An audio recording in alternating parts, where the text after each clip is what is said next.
In our first two videos, we talked about the differences between automation and autonomy, and then we talked about an important aspect of autonomy being scalability. We also talked about how COVID is accelerating the change pace of technology. So what we want to talk about today is an important design consideration of scalable autonomous technologies, which is resiliency. Applying the word resiliency to technology makes sense in light of current events. An example of resiliency in today's economy is the change that restaurants had to make in the face of COVID and lockdowns. Restaurants that were traditionally dine-in establishments had to quickly figure out how to become online and e-commerce vendors and provide takeout services and curbside delivery services to their customers. This was necessitated by the change in environment, and companies that did it well were very resilient. Some companies didn't do it as well. One of the first things a system designer is going to want to do is to eliminate closed architecture software to the extent possible. The design engineer should try to avoid vendor lock-in or creating black boxes within a system. As well, they should enable the plug-in from third parties. This will help ensure that the software and the system are as flexible as possible going forward and can be adapted over time to the change in environment and circumstances. A second consideration when considering resiliency of a system is the amount of computing capacity that happens in the cloud versus on-premise. This is an important balance. Every business by now should be leveraging the power of the cloud in their computing capacity. However, the loss of internet or the loss of power could sever communications with the outside world, rendering systems useless.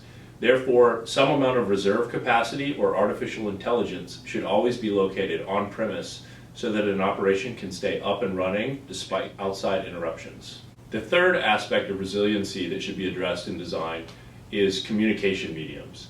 There are many communication mediums to choose from today, and we recommend taking a diversity.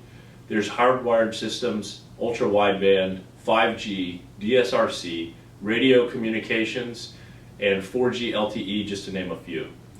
When designing in the communication systems, one should consider bandwidth and the need for data exchange, the addition of edge computing to limit bandwidth requirements, and then also what would serve as a redundant system so that operations can survive in the event of a primary failure. The final design consideration of any resilient, scalable, autonomous technology should be the power consumption.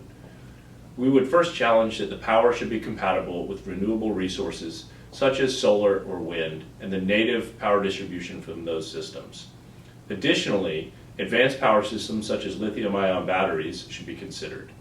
And finally, there are many new low voltage, low power consuming ways that power is distributed, such as power over Ethernet or 12 and 24 volt DC power distribution systems. These systems can not only be effective and very environmentally friendly, but they can also lead to increased safety with no risk of severe electrical shock. So what we've tried to do here is tie together the design considerations of resiliency that should be applied to scalable autonomous technology. A resilient design is a design that's focused on the end user and focused on the long-term durability of the system and the cost of operating. We think that resiliency is one of the most important design considerations of any system moving forward. Thank you for watching this video series. One of the important things we've tried to do is connect the real-world events around you to some of the technology changes that you can see. As we mentioned, the emergence of COVID has led to the extreme acceleration of technology. And we've connected how autonomy is different from automated and how an important aspect of autonomy is scalability. Finally, we talked about scalable technology needing to be resilient. In light of COVID, we should be favoring resilient, scalable technologies that focus on autonomy.